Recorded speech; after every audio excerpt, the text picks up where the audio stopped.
우리는 지난주에 잠언 17장 말씀을 통해서 주님께서 우리의 존재됨을 검증하시는 부분에 대해서 나눴습니다.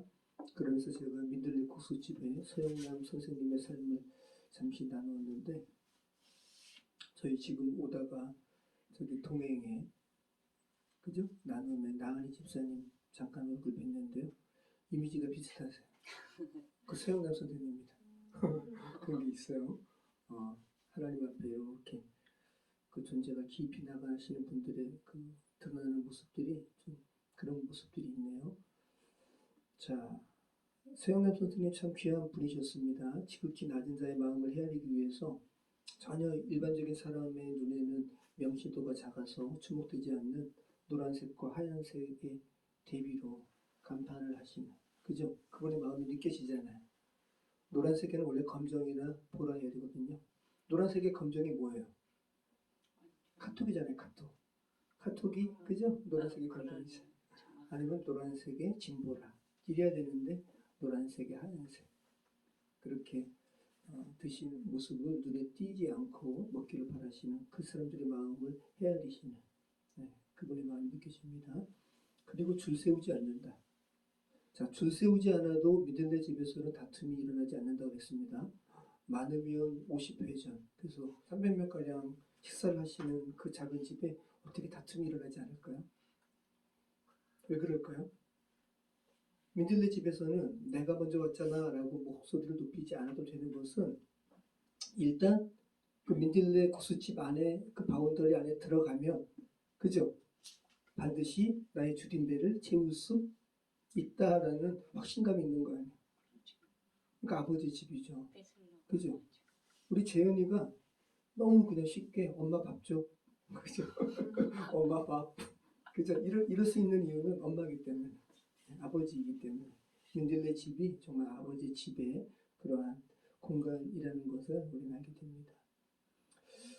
자, 오늘은 18장입니다. 참 잠언 말씀이 계속 어렵습니다. 그죠? 파편적으로 흩어진 교훈의 모음집처럼 보여가지고 정말 나누기가 어려워요. 그래서 단편적인 교훈의 말씀을 이렇게 그냥 선별적으로 편취해가지고 나눌 수도 있겠지만, 그래도 그것보다는 큰 줄기를 이렇게 좀 살펴보는 것이 좋을 것 같아서 저는 지금 그 큰 줄기를 따라서 나누고 있습니다. 계속해서 큰 흐름을 상기해야 돼요. 처음 1장부터 9장은 그리스도로 의인화되는 지혜를 찾는 것이 인생의 가장 중요한 순위라고, 우선순위라고, 그래서 여호와를 경외하는 것이 지혜의 근본임을 아버지가 아들에게 훈계하는 내용이었어요. 그 다음에 이어서 잠언 10장부터 잠언 22장 16절까지 솔로몬의 교훈집이라 할 수 있는 본론이 나오는데, 그중 10장부터 15장은 대조했죠. 어린아이에게 가르치듯이 의인과 악인을 대조하고 미련한 자와 지혜로운 자 대조하고 이런 식으로 해서 어리석은 자 되지 말고 지혜로운 자 될 것을 그렇게 촉구했어요. 그 다음에 16장부터는 이제 성숙의 단계입니다. 마음, 존재 이런 부분으로 이제 나아가는 거예요. 이젠 더 이상 유치하게 대조하지 않아요. 그래서 16장은 하나님 앞에 존재됨에 대해서 나눴고, 그죠? 17장은 그 존재됨의 검증에 대한 부분이었고, 자, 오늘 우리가 살펴보는 18장은 17장에 대한 연속이라 볼 수 있을 것 같아요. 하나님 앞에 존재됨을 인식한 존재가 특별히 1대1적인 관계를 넘어서 이제 공동체의 부분까지 나아가요. 근데 여러분, 공동체에 못 가는 사람들이 있죠? 고립된 사람들이 있어요. 은둔형 고립된 사람들이 있어요. 오늘날에 특별히 더 대두되는 사회적인 문제잖아요. 스스로 고립되었어요. 이런 부분입니다. 고립을 넘는 부분에 대해서, 고립을 넘는 부분이 어떤 부분인가? 오늘 잠언 18장은 그 부분에 대해서 말씀하고 있습니다. 먼저 1절부터 그 고립에 대해서 나누고 있어요. 우리 한번 1절 읽어보겠습니다. 무리에게서 스스로 갈라지는 자는 자기 소욕을 따르는 자라 온갖 참 지혜를 배척하느니라. 자, 이 스스로 나가는 자, 스스로 나뉘는 자, 히브리어 페라드라는 말이거든요. 관계를 끊고 자기 스스로 고립시키는 태도를 의미해요. 자, 이 고립은 내 의견이 최고지라고 자신의 의견만 고집하는 악한 속성의 발현일 수도 있지만, 관계 맺지 않고 스스로 고립을 자처하는 것은 관계 맺음이 힘들기 때문에, 관계 맺음이 고통스럽기 때문에 스스로 고립을 선택하는 경우도 있어요. 그런 경우가 많아요. 고립을 즐기는 게 아니라 자기도 고립 싫어요. 그런데 관계 맺는 게 고립으로 인한 고통보다 더 크기 때문에 스스로의 감옥 가운데 들어가는 거예요. 스스로의 동굴 속으로 들어가는 겁니다. 자, 우리 2절 말씀 같이 읽어보겠습니다. 미련한 자는 명철을 기뻐하지 아니하고 자기의 의사를 드러내기만 기뻐하느니라. 고립된 자의 특성을 말하고 있어요. 어떤 자라는 거예요? 자기의 의사를 드러내기만 기뻐한다. 이미 자기 세계에 갇힌 자. 우리 3절 4절 같이 읽겠습니다. 악한 자가 이를 때에는 멸시도 따라오고 부끄러운 것이 이를 때에는 능욕도 함께 오느니라. 명철한 사람의 입에 말은 깊은 물과 같고 지혜의 삶은 수천 흐르는 내와 같으니라. 네. 지혜로운 존재는 단순히 말을 많이 하고 잘하는 사람이 아니라 정말 짧게 이야기하더라도 그 말의 근원이 하나님께 있는 사람인 거예요. 그러니까 원천이 하나님께 있기 때문에 정말 생같은 말을 하는 거죠. 그럴 때 사람을 살리는 말을 합니다. 말을 많이 하는 게 중요한 게 아니에요. 자, 여러분 오늘 말씀 특별히 이 공동체에 대한 부분인데, 자, 성경이 1대1 간의 개인 간의 관계성을 넘어선 공동체의 관계성까지 나아가는 이유가 뭘까요? 하나님 스스로가 상호 관계하시는 분이기 때문에 그래요. 삼위일체 하나님, 성부, 성자, 성령. 네. 하나님은 처음부터, 그렇죠? 그래서 자문 말씀에 내가, 그러니까 그리스도입니다. 지혜로 의인화돼가지고 내가 창조주 옆에 계셔서 그와 함께 즐거워하였으며, 그죠? 네.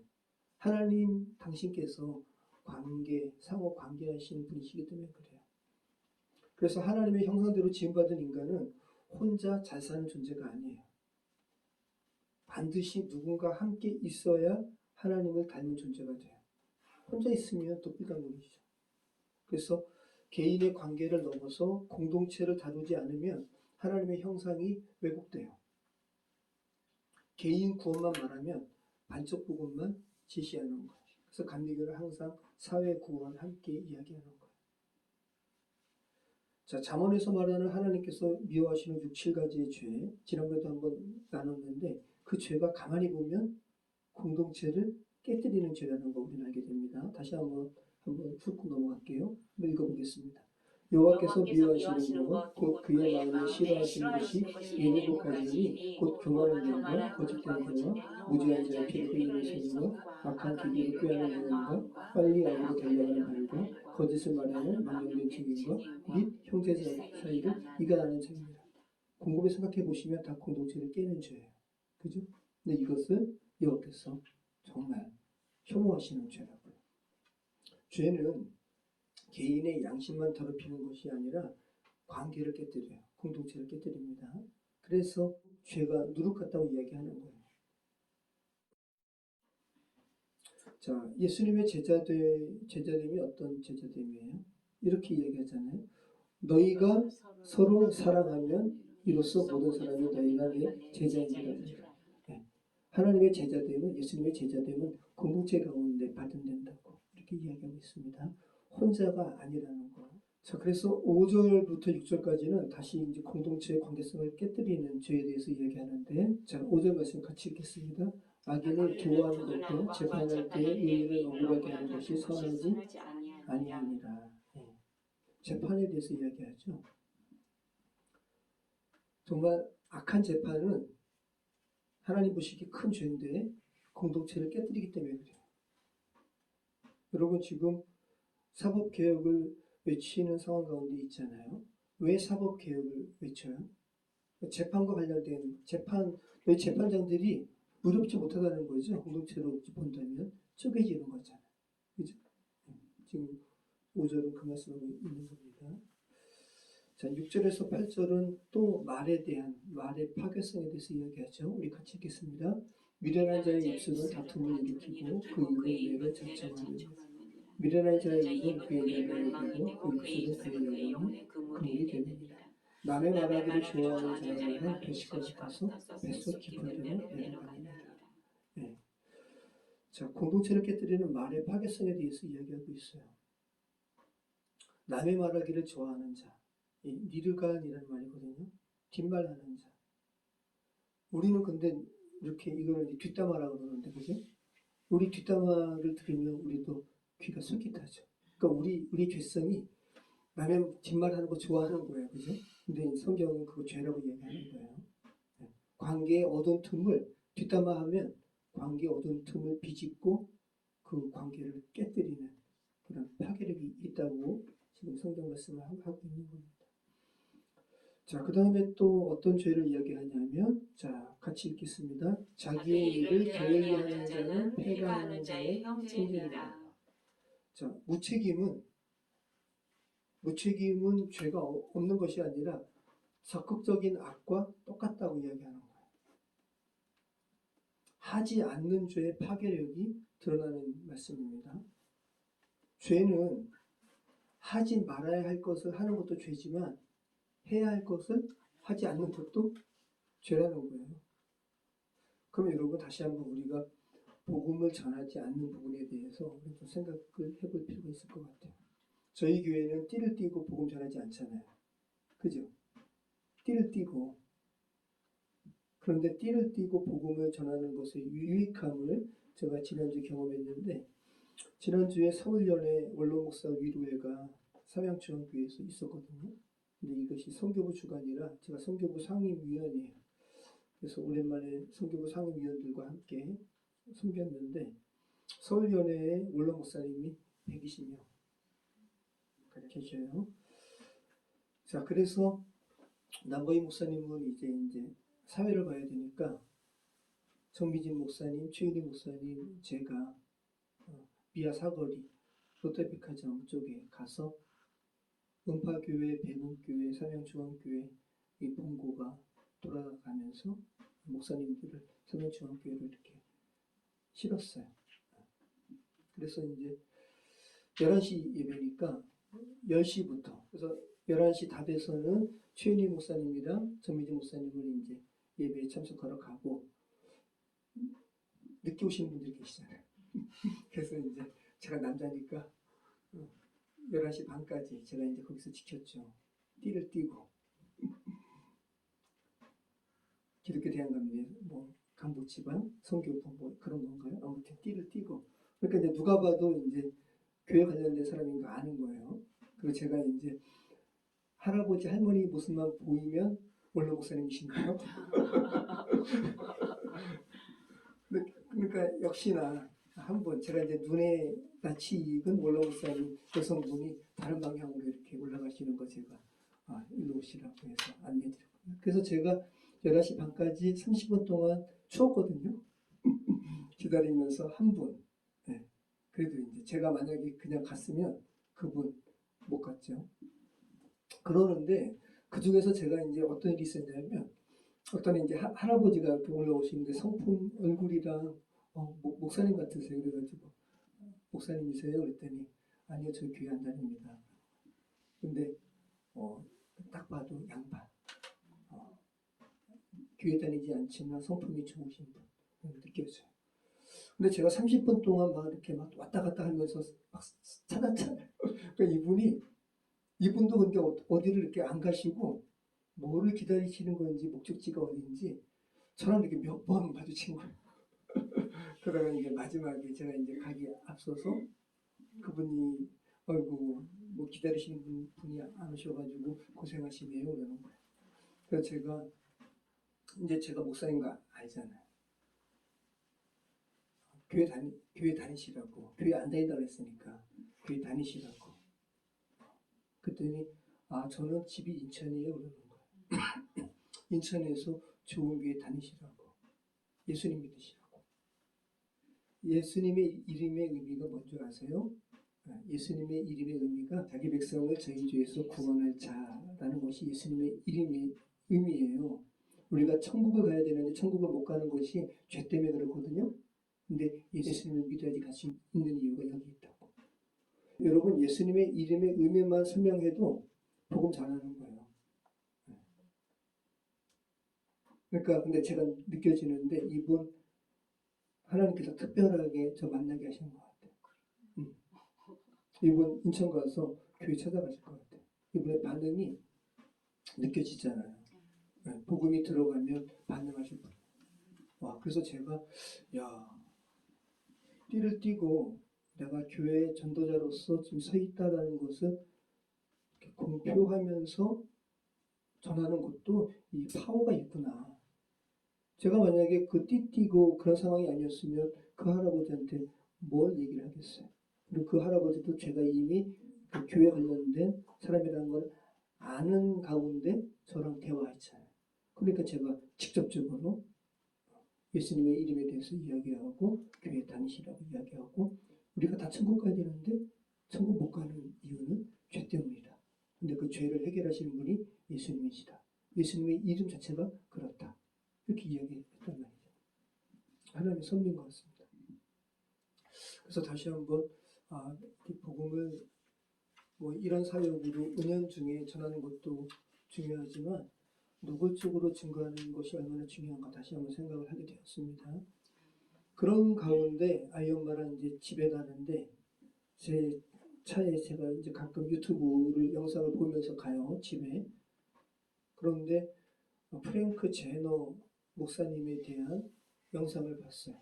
근데 알고 봤더니 제가 이제 더 오늘 말씀 나누기 위해서 살펴보니까 프랭크 제너 이분은 목사님이 아니에요. 평신도예요.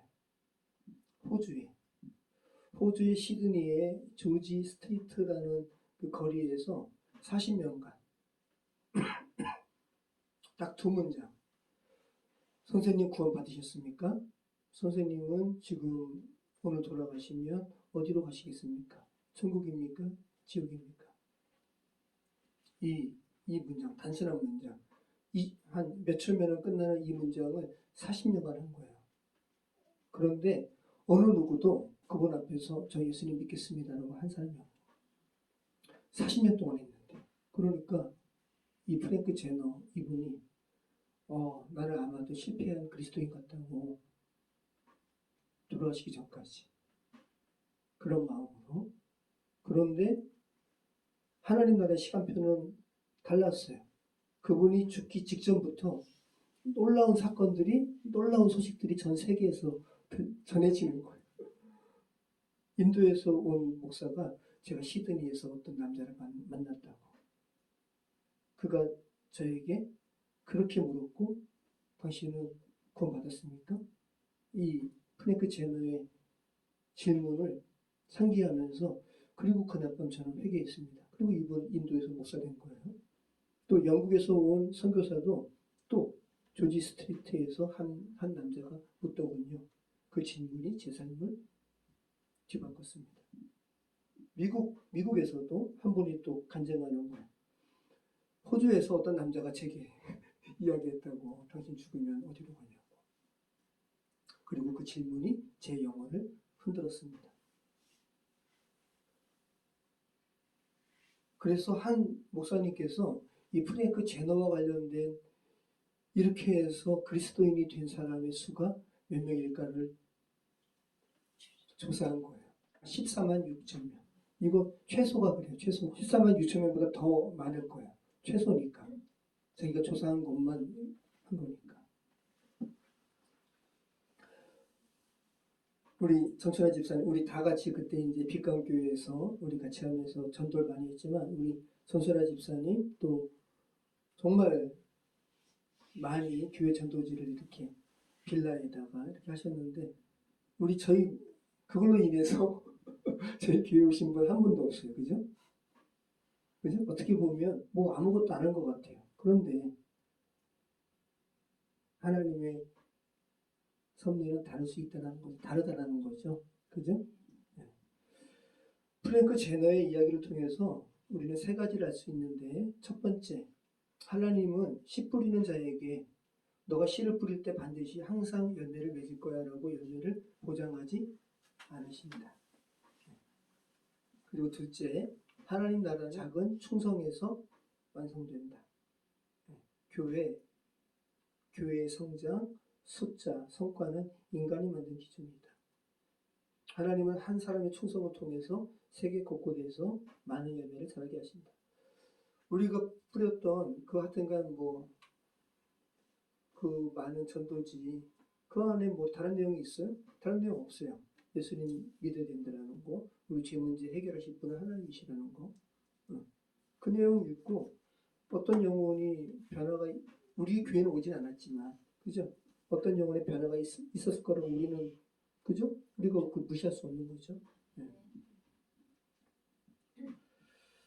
자, 그리고 열매 없음은 하나님의 부재가 아니라 하나님의 방식일 수 있다. 하나님의 방식인 거예요. 자, 이 프랭크 제너는 죽기 전까지 실망 속에 살았습니다. 그런데 하나님은 그 실망을 넘어서는 방식으로 역사하셨어요. 자, 하지 않아야 되는 것을 하는 것도 죄지만 해야 하는데 하지 않는 것도 죄라는 거. 여러분 기억하시기 바라요. 자, 우리 10절 말씀 우리 같이 한번 읽어보겠습니다. 10절입니다. 여호와의 이름은 견고한 망대라 의인은 그리로 달려가서 안전함을 얻느니라. 자, 지금 고립된 것과 관련된 이야기를 하고 있어요. 고립된 자에게 필요한 것은 자기 스스로의 세계에 갇혀 있는 것이 아니라 자기 세계를 허물고 어디로 달려가야 돼요. 어디로요? 하나님께. 여호와의 이름은 견고한 망대다. 이 망대는 높은 곳에서 파수꾼이 이렇게 적군에 대해서 이렇게 살피는 곳이기도 하지만 또 최후의 보루이기도 해요. 최후의 피난처가 망대예요. 망대. 자, 관계의 혼란 속에서 하나님께 도피하라는 것이고, 자, 스스로 갇혀 있지 말고, 스스로 고립되어 있지 말고, 너가 피할 곳은 너 스스로 너 안이 아니라 하나님께 가야 돼. 하나님께 도피해야 돼. 라는 것은 하나님 안에서 너의 존재를 다시 한번, 너의 중심을 다시 한번 재편하라는 거야. 하나님 안에서 우리의 어떠한 관계의 쓴뿌리, 이런 상처를 해결하지 않으면 우리는 다시 또 그러한 상처의 그죠? 쓴뿌리 가운데 다시 또 노출되고 계속 거기에 맨맨 돌게 됩니다. 자, 그런데 11절 말씀은 또 이제 이런 말이 있죠. 같이 읽겠습니다. 부자의 재물은 그의 견고한 성이라 그가 높은 성벽같이 얘기합니다. 네. 부자에게 있어서 나를 이렇게 보호하는 것은 재물이지 라고 이해한다는 거예요. 그렇지 않다라고 저는 기자는 이야기하는 거죠. 하나님 외에 의존 대상은 언제나 불완전해요. 자, 12절 말씀. 사람의 마음의 교만은 멸망의 성공이요 겸손은 존귀의 앞자리이니라. 사연을 듣기 전에 대답하는 자는 미련하여 욕을 당하느니라. 우리는 사연을 듣기 전에 남이 말 끝나기도 전에 중간에 말을 탁 낚아채가지고 자기 말 하는 경우가 많아요. 근데 이것이 어리석다고 지금 잠언을 계속 이야기하는 거예요. 자, 14절 말씀 같이 읽겠습니다. 사람의 심령은 그 병을 이기려니와 심령이 상하면 그것을 누가 일으키겠느냐. 자, 이 루아의 사람의 심령, 루아의 생명의 호흡, 내면의 에너지.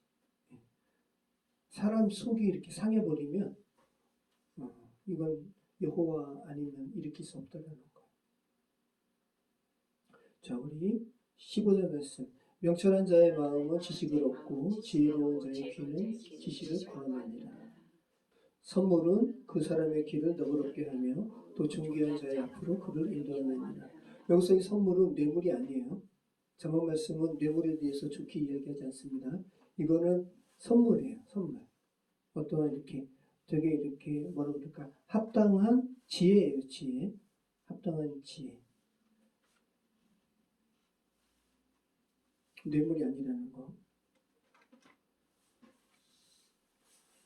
자, 우리 17절부터 우리 19절 말씀 같이 읽겠습니다.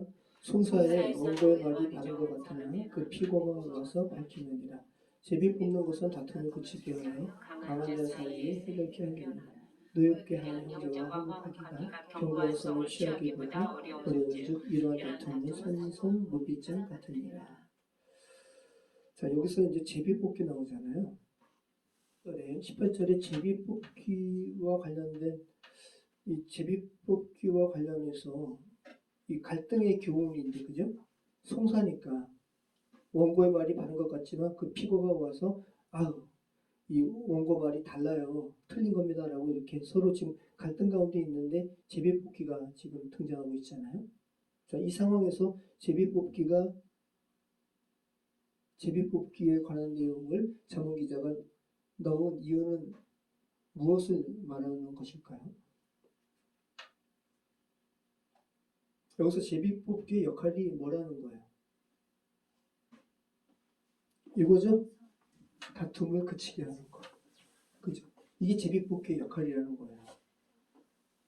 그러니까 제비 뽑기의 역할은 인간의 갈등 가운데 송사, 원고, 피고 이러한 싸움 가운데서 그 다툼을 그치게 하는 게 제비 뽑기의 역할인데, 왜냐하면 제비 뽑기는 하나님 아니면 하나님과 관련된 것이기 때문에 이 개인 간의 이 갈등에서 잠시 싸움을 멈추고 하나님께 그 관심을 두게 하는 게 제비뽑기라는 거예요. 그리고 제비뽑기에 대한 결과를 다 수긍하기로 동의하는 거죠. 이게 제비뽑기의 역할이라는 거예요.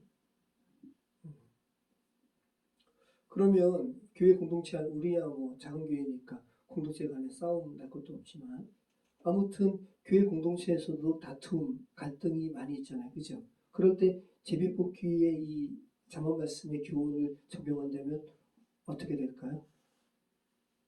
우리가 다 기도하는 사람 아니냐. 그죠? 기도하고 기도 가운데 하나님께서 주신 마음이 있다면 하나님께서 어떤 정해주시는 지침에 우리가 동의하기로 우리가 합의하자.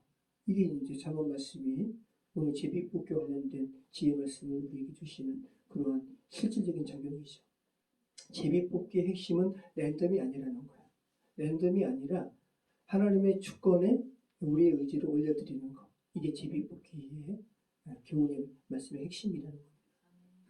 같이 읽겠습니다. 20절. 사람은 입에서 나오는 열매로 하여 배가 부르게 되나니 곧 그 입술에서 나는 것으로 하여 만족하게 되느니라. 죽고 사는 것이 혀의 권세에 달렸나니 혀를 쓰기 좋아하는 자는 그 열매를 먹으리라. 지금 보세요. 계속해서 송사, 그죠? 네. 갈등. 지금 이거 말로 인한 갈등이거든요.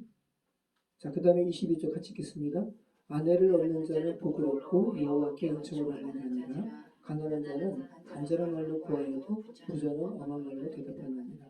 많은 친구를 얻는 자는 해를 당하게 되거니와 어떤 친구는 형제보다 친밀하니라. 자, 이 아내를 얻는 자는 복을 얻고 여호와께 은총을 받는 자니라. 잠언에 이제 아내, 현숙한 아내 이런 말씀 많이 나오는데, 갈등의 상황에서 갑자기 22절에 아내를 얻는 자는 복을 얻고 여호와께 은총을 받는 자니라라는 이 교훈의 말씀이 탁 튀어나오는 게 좀 뜬금없어 보이잖아요. 그죠? 그냥 여러분이 다 여성이니까 나를 아내로 맞은 내 남편은 여호와께 은총을 받은 자지. 그죠? 이렇게 단편적으로 이해할 수도 있겠지만 그거 앞서서 같은 상황에서 갑자기 아내에 대한 부분이 나오는 이유가 뭘까? 자, 오늘 말씀 보면, 자, 지혜 말씀은 이 잠언 말씀은 논리적인 전개가 아니라 지혜의 조각들을, 지혜의 교훈들을 이렇게 재배치한 거예요. 그러니까 의도가 있다고요. 자, 그러면 왜 편집자가 이 아내와 관련된 여호와께 은총을 받은 자다 이 내용을 왜 여기에 배치했을까? 히브리어에서 아내를 얻는다라는 것은 단순한 결혼을 이야기하는 게 아니라 관계성 가운데 하나님의 선물, 하나님의 축복을 상징하는 거예요. 22절 전의 말씀이 그런 거거든요. 지금 아내를 얻는 자는 복을 얻고 여호와께 은총을 받는다. 이 22절 전의 말씀이 1절부터 고립된 부분에 대해서, 그리고 6절에서 8절은 말이 다툼을 일으키고 관계를 깨뜨리는 부분에 대해서, 또 19절은 상한 형제와의 관계, 또 20절에서 21절 말의 열매가 삶 전체를 깨뜨린다. 이런 부분이잖아요. 다 갈등과 관련된, 관계와 관련된 교훈이었는데 갑자기 22절에서 나오고 있다는 거죠. 그래서 죄된 세상은 관계가 무너지는 세상인데, 그러한 세상에서 아내로 표현되는 좋은 관계는 하나님께서 은총을 허락하셔야만 가능하다. 그래서 아내와 관련된 이 내용은 인간 관계에 있어서 우리 각자가 도달해야 될 최종적인 모델을 제시하는 것을 아내로 표현하고 있다는 거예요. 우리 인생은 말 때문에 관계가 깨지고, 그죠? 형제가 갈라지고, 다툼이 생기고, 심지어 재판마저도 해결 못하는 끔찍한 관계의 허물어짐의 연속이잖아요. 이런데 우리가 살아가요. 그래서 어떤 사람들은 재판으로 인해서 죽기도 하고, 근데 잠언 말씀은 그런 가운데 살아가는 우리들에게 그런 가운데서도 너희는 소망이 있다. 여호와께 달려가면, 그죠? 그러면 여호와께서 그 관계의 허물어짐을 회복케 하실 것이다. 그것을 여호와께 아내를 얻는 자는 은총을 받은 자다라고 이야기하고 있다는 말씀입니다. 자, 이건 아주 핵심적인 그런 큰 내용이고, 여러분 아무튼 아내를 얻은 자는 여호와께 은총을 받은 자다. 여러분이 이제 여성이 많으시니까 여러분 편에서만 생각하지 마시고, 여러분 남편이 문자적으로 한번 보시기 바랍니다. 여러분 남편이 여러분의 아내를 얻었잖아요.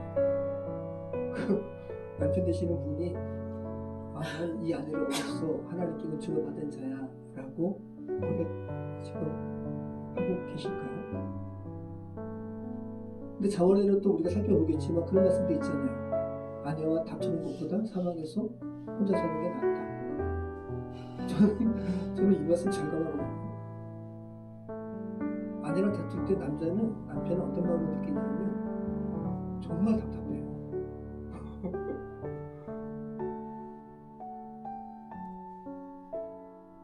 자, 오늘 잠언 말씀이 각 관계의 완전한 회복을 아내로 얻는 것으로 표현하고 있다는 걸 기억하시기 바래요.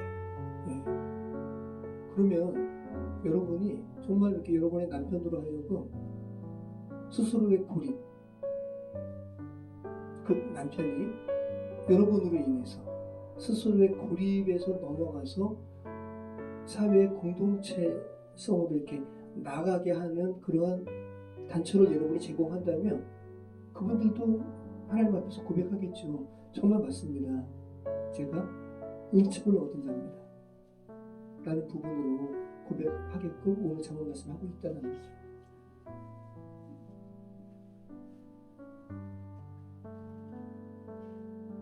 다시 한번 기억하시기 바라요. 고립된 사람의 문제는 사람이 싫어서가 아니라 그 관계로 인한 상처가 아파서라는 거. 여러분의 배우자가 그렇다고요. 각각이 다. 그런데 각각이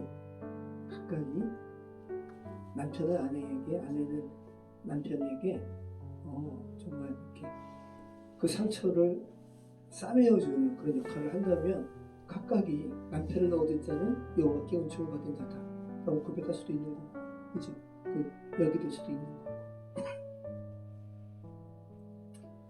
정말 여기 계신 분들은 모두 정말 우리 배우자를 얻은 것이 정말 하나님께서 제게 주신 은총입니다. 그 은총을 저는 지금 누리고 있습니다 라는 고백을 하게 되는 그런 귀한 삶을 사시기 바랍니다. 네, 기도하겠습니다. 참 좋으신 하나님 감사합니다. 우리에게 배우자를 허락하시고 가정을 허락하셨는데 정말 우리가 이 집에 들어오면 나는 정말 여호와의 집에 온 것 같다. 정말 이 남편 또 이 부인을 제게 허락하신 것은 하나님의 은총이다 하는 고백을 우리가 하게 되는 놀라운 은혜 있게 하여 주시옵소서. 예수 그리스도 이름으로 기도합니다. 아멘.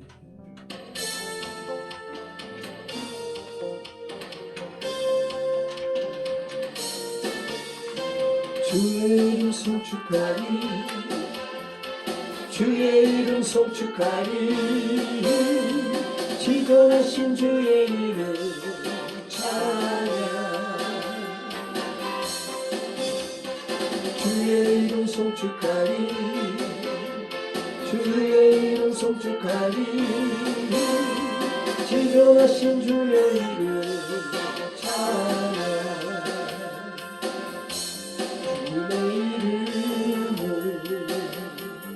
강한 성문 그곳에 달려가자 안전하리 주의 이름을 강한 성문 그곳에 달려가자 안전하리 주의 이름 송축하리 주의 이름 송축하리 지존하신 주의 이름 찬양 주의 이름 송축하리 주의 이름 송축하리 지존하신 주의 이름 찬양 거룩하신 주의 이름 거룩하신 주의 이름 거룩하신 주의 이름 찬양 거룩하신 주의 이름 거룩하신 주의 이름 거룩하신 주의 이름 찬양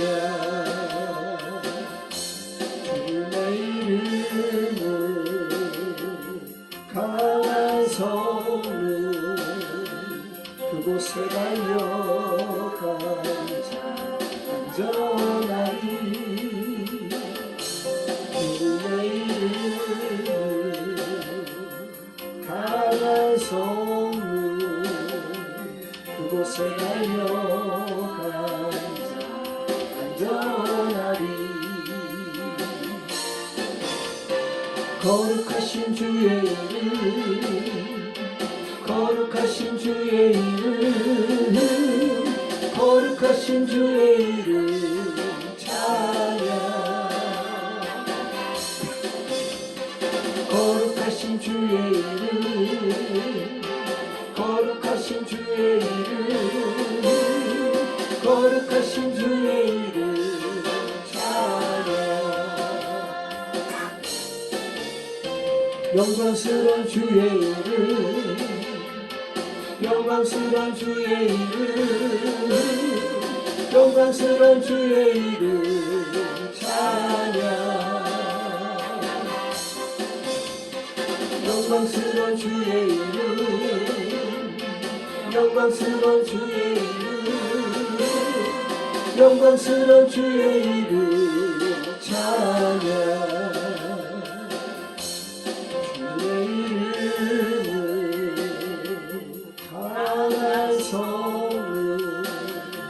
그곳에 달려가자 안전하리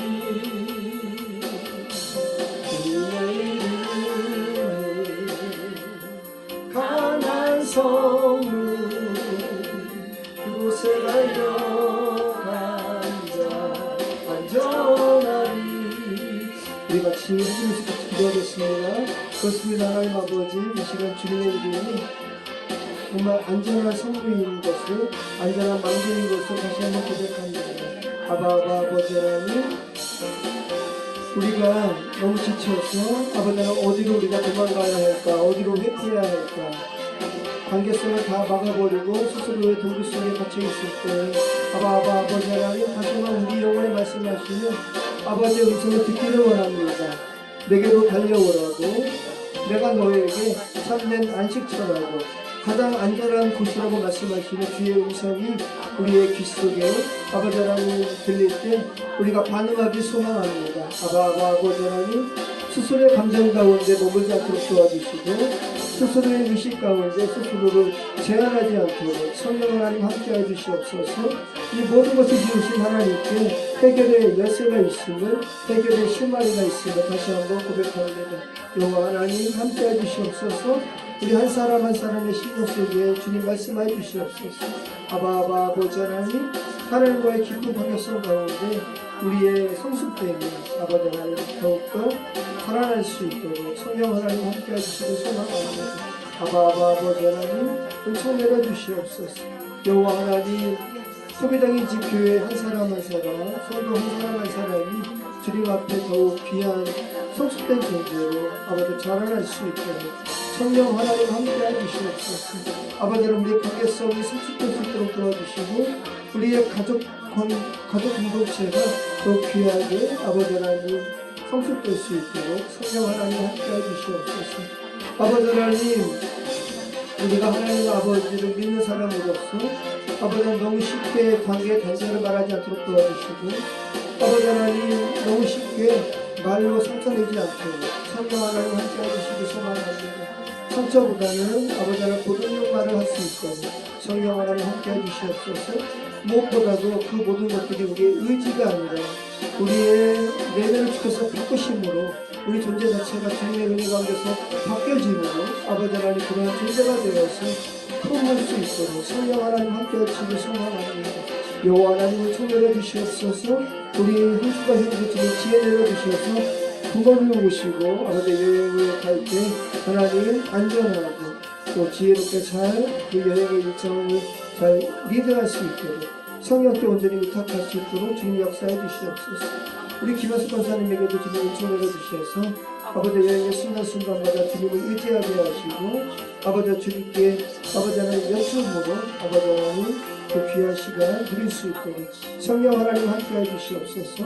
여호와 하나님, 일본에 가 있는 우리 재인이 하나님 친구들과 아버지 귀한 시간 보내게 하시고 성숙된 시간으로 돌아올 수 있도록 안전한 가운데 들어올 수 있도록 인도해 주시옵소서. 여호와 하나님, 우리 수빈이 주를 축복하여 주시옵소서. 아버지 하나님, 수빈의 신령 가운데 하나님 함께하여 주셔서 수빈의 의식을 주님께서 만져주시고 또 위로하여 주시고 터치하여 주시옵소서. 우리 대강의 성도님도 주님 함께해 주시옵소서. 세례받은 입주인입니다. 주님 안에서 성숙함으로 나아갈 수 있도록 도와주시옵소서.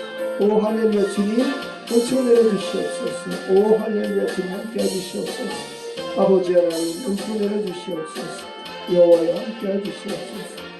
석수 성도님에게 주님 은총 내려주셔서 아버지 그 영혼에 아버지 가장 귀한 것이 무엇인지 아버지 알려주시고 가장 귀하신 여호와 하나님의 입으로 붙드는 귀한 은혜 있게 해주시옵소서. 오 할렐루야, 주님 함께해 주시옵소서.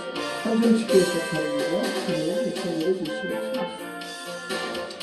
이제는 우리를 사랑하신 아버지 하나님의 크신 사랑하심과 우리를 위해서 구속하신 예수 그리스도의 은혜와 성령 하나님의 감화감동 역사하심이 관계 가운데 어려움을 발견했다면 주님께로 나아가므로 여호와께 피신함으로 아버지 하나님 관계 회복의 은총을 얻기를 바라는 이 자리에 모인 성도들의 머리 위 또 그들의 가족의 삶 위 지금부터 영원토록 함께 하시길 간절히 축원합니다.